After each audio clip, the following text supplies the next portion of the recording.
Bismillah, hasil pre-order sudah datang. Ya, tepat waktu ya, dikirimnya tanggal 3 Maret ini. Dan karena pakai SPX 2 hari nyampe Cimahi, tanggal 5. Menurut saya, ini adalah smartphone yang paling masuk akal untuk dibeli di 2026 ini. Di saat smartphone-smartphone harganya lagi pada melambung tinggi. Yang ini pertama harga launchingnya resminya aja udah mencengangkan.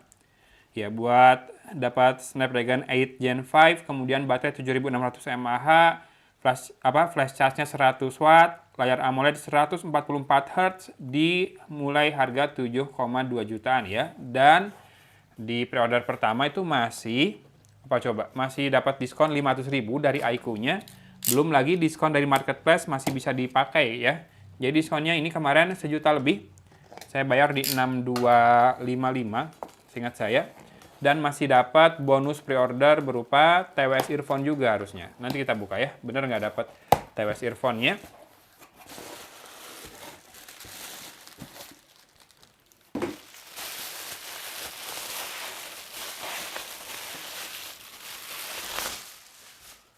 Yes, seperti beberapa smartphone iQOO sebelumnya dapat iQOO TWS One E 1E. Ini pasti saya jual kembali.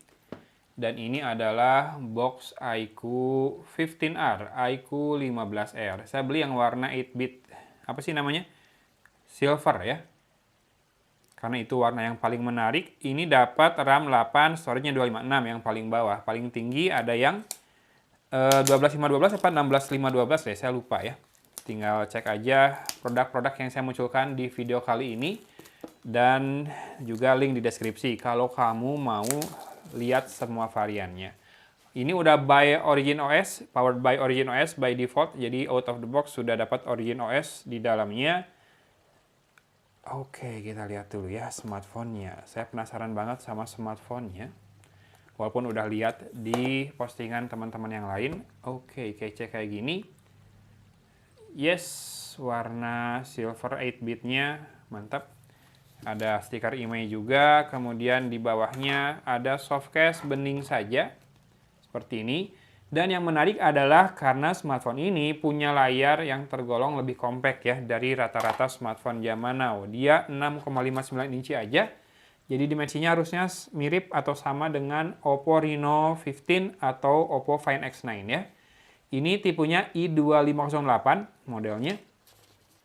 Lalu ada informasi penting dan kartu garansi, serta daftar service centernya, yang entah kenapa Bandung nggak pernah dimasukin ke daftar ini form garansinya. Padahal Bandung punya 3 titik service center, meskipun memang nggak yang terlalu strategis ya posisinya, nggak di mall gitu. Oke, ini dia kabel data dan kabel chargingnya, Type-C to Type-C, mantap. Kayak iQOO Neo 10 kemarin berarti ya, sudah Type-C, chargernya juga. Dan dapat chargernya ini yang maksimal 100 watt ya. Iya, 100 watt. Malah yang iQOO Neo 10 kemarin 120 watt, lebih besar. Oke, made in Indonesia chargernya juga. Dan terakhir ada SIM ejector, bentuknya seperti ini. Langsung kita lihat smartphone-nya sekarang. Oke, kita dorong keluar dari selubung plastiknya. Yang mau saya ukur pertama adalah ketebalannya. Di bagian tertipis bodinya, ini sekitar 8,5 mili, 8,5253 barusan. Oh, bisa ditekan lagi lebih menjepit jadi 8,49. Saya agak khawatir tadinya, karena ya smartphone baru, maklum ya, takut kegores. Kemudian saya mau ukur juga bobotnya. Kan ini baterainya besar nih, 7600 mAh.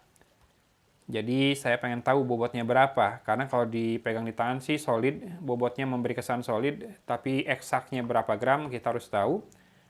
Di 210,9 gram, jadi sedikit lebih berat dibandingkan iQOO Neo 10 kemarin ya. Yes, teman-teman dari tadi ngelihat 8-bit silvernya kayak gitu, jadi ini kayak karakter game atau grafis game yang kotak-kotak 8-bit gitu ya. Kemudian yang menarik adalah frame kameranya. Ini untuk mempermanis dua kameranya saja, karena kalau ditaruh gitu doang kayaknya kurang manis ya. Nah, iQOO udah berhasil menempatkannya dalam sebuah rounded rectangle yang membuatnya nampak jauh lebih manis. Udah mahkotak, di dalamnya ada lingkaran lagi, baru 2 lingkaran pil di dalamnya. Di sini ada 2 LED flash, two tone, logo iQOO di sini, dan ini finishingnya halus banget. kaca sepertinya. Dan ini ya, matte ya. Tidak mudah meninggalkan bekas minyak dari jari.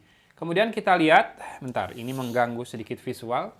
Kita lihat sisi kanan ada tombol power dan volume rocker yang mengapit sebuah garis antena. Di atasnya ada garis antena lagi.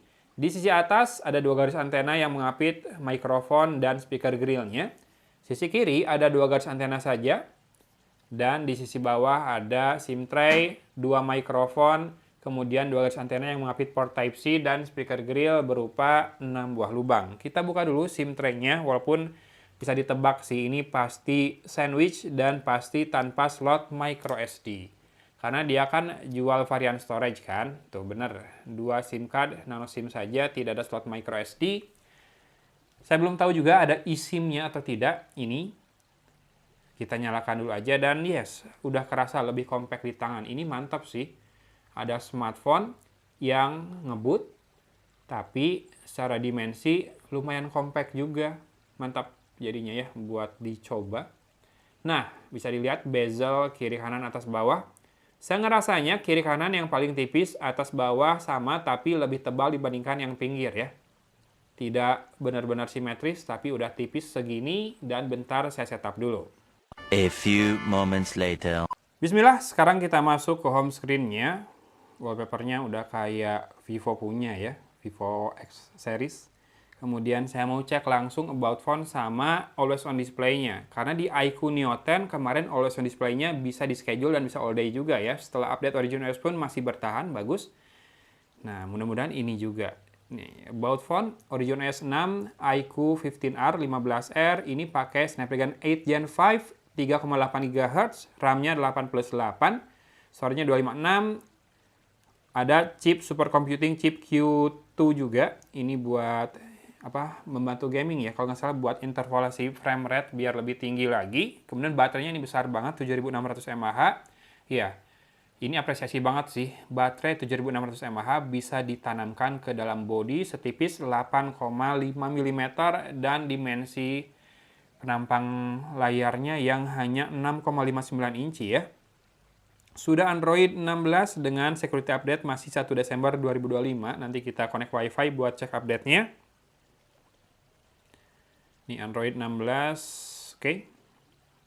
Dan langsung, tidak usah basa-basi, kita langsung cek. Bentar, always on display. Agree. Mohon jangan kecewakan saya. Display mode, mantap. Jadi bisa schedule dan all day juga ya. Ini saya suka. Dari jam 4 subuh sampai jam 9 atau jam 8 malam biasanya saya. Jam 8 malam aja. Sip. Dan kita bisa pilih salah satu always on display-nya. Ya, standar aja dulu. Bentar. Yang udah ke download ya. Yes. Nih, kalau nggak percaya kita matikan buat always on display-nya. Kita hitung 1, 2, 3, 4, 5, 6, 7, 8, 9, 10, 11 masih menyala ya. Dan kita scan fingerprint cepat instan. Lalu cek sedikit untuk mode kameranya. Ultra wide-nya 0,6 kali. Memang resolusinya kalau nggak salah hanya 8 megapiksel, tapi kamera utamanya sudah 50 megapiksel. Pakai apa sensornya? Sony juga kalau nggak salah ya. Nanti saya munculin deh sensornya apa. Kalau nggak salah ini Lithia 700V, bener nggak sih? Saya takut salah ketukar-tukar sama smartphone lain, jadi mendingan saya tulis aja apa yang benar. Kemudian untuk perekaman video bisa sampai 4K 60 fps dengan ultra stabilization itu di Full HD 60 fps ya. Tidak bisa 4K ultra stabilization-nya, hanya bisa Full HD. 4K 60 fps untuk kamera depan juga bisa. Dan nah, ini misalkan ini kamera depan untuk video tidak ada stabilisasi karena mungkin bukan buat ngevlog ya smartphone-nya. Ya, sudahlah, kita terima dulu. Sisanya ada mode snapshot, night, portrait, foto, video, ultra HD dokumen, dan di more ini ada mode 50 megapiksel buat pakai semua pikselnya, high resolution, pano, slow motion, time lapse, long exposure, super moon, pro, dan fisheye. Pro-nya bisa buat rekam video juga di semua lensa. 4K 60 fps dan di mode Pro ini bisa sampai 240 fps di resolusi Full HD. Ini bisa berguna buat kamu kalau mau bikin slow motion ya. Mantap. Bisa jadi sampai 0,125 perlambatan, 1/8 kali speednya. Kalau di 30 fps kamu ngerendernya ya. Pro yang buat foto di kamera utama ISO-nya dari 50 sampai dengan 3200. Kemudian shutter speed dari 1/12.000 sampai dengan 32 detik. Kemudian kalau di lensa ultra wide, ISO-nya dari 50 sampai dengan 3200 sama. Nah, shutter speed-nya dari 1/12.000 sampai dengan 0,8 detik saja. Dan lensa ultra wide fixed focus ternyata ya. Itu jadi salah satu hal yang ketahuan. Jadi hal yang dikompromikan. Lensa ultra wide-nya fixed focus, tidak bisa buat makro, tapi bisa buat raw. Foto RAW. Oke, itu jadi udah salah satu yang saya temukan di video unboxing ini. Overall masih tetap tidak mengurangi kekaguman saya sama iQOO dikala kenaikan harga lagi gila-gilaan. Bisa jual smartphone dengan harga yang sangat menggoda dan masih mau kena berbagai promo. Gratis TWS yang bisa kamu beli, DM aja di Instagram. Kemudian juga diskon 500.000 pas pre-order kemarin dan juga ada diskon dari marketplace yang bisa diterapkan ya. Biasanya diskonnya mungkin baru bisa ditemukan lagi nanti di tanggal kembar atau payday. Atau mungkin saat ini belum akan berulang dulu biar yang pre-order di awal dapat feels eksklusifnya, harga eksklusif di awal. Tapi kalau kamu tertarik boleh cek produk yang muncul di video YouTube Shopping di bawah ya. Kemudian link deskripsi juga ada.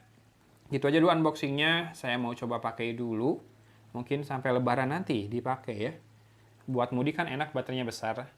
Dan buat mengusir kejenuhan, buat main game juga harusnya kencang banget ini ya. Sip, gitu aja dulu unboxingnya. Hatur nuhun dari kota Cimahi. Agon pamit undur diri. Wassalamualaikum warahmatullahi wabarakatuh.